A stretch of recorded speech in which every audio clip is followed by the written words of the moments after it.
akaba rero ari geste nziza iya mbere ukwakira rero ngira ngo mwagiye mubona n'amafoto hirya no hino ni itariki ifite ikivuze mu mateka y'igihugu cyacu Ruvuyanga urabizi byari hari hakurya iwanyu kukaza hakurya haya Kagitumba urumva iya mbere ukwakira 1990 itariki nibwo irya mbere ryavuze sha nibwo isasu rya mbere ryavuze irya mbere kabisa yo kutangiza urugamba rwo kubohora igihugu nagize amatsiko menshi n'abana b'abanyeshuri baba bakeneye kumenya utuntu nagize amatsiko menshi yo kumenya impamvu iyi tariki ariyo yahiswemo kugira ngo aba ariyo itangiza nyine aba ariyo tariki itangiza urugamba kuki abayobozi ariyo bahisemo naze nkora ubushakashatsi ndeba nsoma hari umugabo witwa Stephen Kinzer ni umwanditsi ukomeye cyane w'umunyamerika yakoze muri New York Times yakoze muri The Guardian n'ibindi binyamakuru bikomeye cyane yanditse igitabo cyitwa A Thousand Hills Rwanda's Rebirth and a Man Who Dreamed It niho rero asobanura impamvu itariki bayihisemo urumva nta nubwo ari ibintu byinshi n'imirongo mikeya ruvuga ngo icyo gihe mu matariki 29 na tariki 30 hafi aho ngaho z'ukwezi kwa 9 muri 90 harimo inama yari yabereye muri Leta Zunze Ubumwe za Amerika urumva ku cyicaro cya Loni yigaga ku buzima bw'abana bo mu muhanda abana bareba uburyo nyine bazamura imibereho yabo urumva ruvuya bareba uburyo bazamura imibereho y'abana by'umwihariko abana b'Abanyafurika ngo bari babayeho nabi cyane icyo gihe so muri iyo nama hagombaga kujyayo abagabo babiri harimo Perezida Museveni wa Uganda ugomba kwitabira iyo nama n'uwahoze ari Perezida w'u Rwanda icyo gihe Habyarimana Juvenal bagombaga kwitabira iyo nama so barareba baravuga bati itariki nziza iri strategique n'ubwenge bwinshi ni itariki abayobozi bombi batari mu gihugu aravuga bati urabona ingabo nyinshi nyine z'u Rwanda zabaga mu gisirikare cya Uganda yego Van Fred aravuga ati aba bantu ntago twari kubazana kuko urumva bagendaga babakura mu bice bitandukanye bya Uganda bakabazana ankore mu gice gisa nkaho gishyira amajyepfo ya Uganda ariko gisatira umupaka w'u Rwanda kumobiliza izo ngabo zose ubu ni ntungamo akazizana akazishyira hafi y'umupaka iyo Perezida Kagutaza kuba hari ngo ntago ari kubyemera urumva ariko arabikora profita nyine absence adahari ariko arabimumenyesha urumva harayimumenyesha avuga ko hari ibintu gusa bashaka gutegura ariko bijyanye na gahunda n'ubone igisirikare cya Uganda icyo kivaho birarangira birabo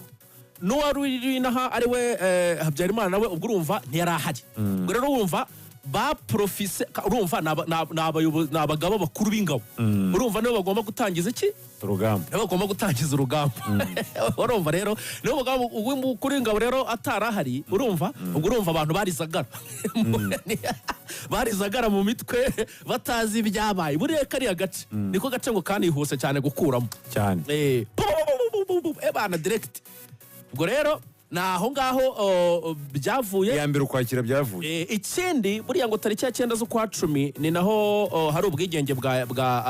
Uganda icyo gihe ngo Van Fred yavuze yuko ashaka kumobiliza abanyarwanda kugira ngo bategure uwo munsi w'ubwigenge bwa Uganda ari kumwe n'abantu bene wabo kugira ngo atange amawayiza neza urumva ubwo rero naho nyirizina yavuye ariko biza ubundi kera niho habaga ari umunsi w'intwari ariko abantu barabyuka ko waje gushyirwa muri Gashyantare tariki ya mbere z'ukwa 2 ariko baranabisobanuye abantu bo muri Cheno muri iki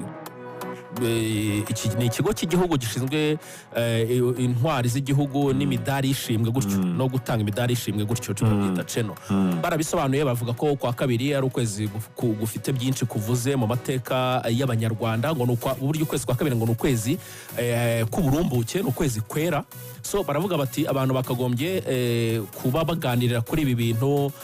ariko barejeje abantu bishimye baseka bimeze neza so niyo mpamvu rero bisa nkaho ifatika babikuye mu kwa 10 kabizana mu kwezi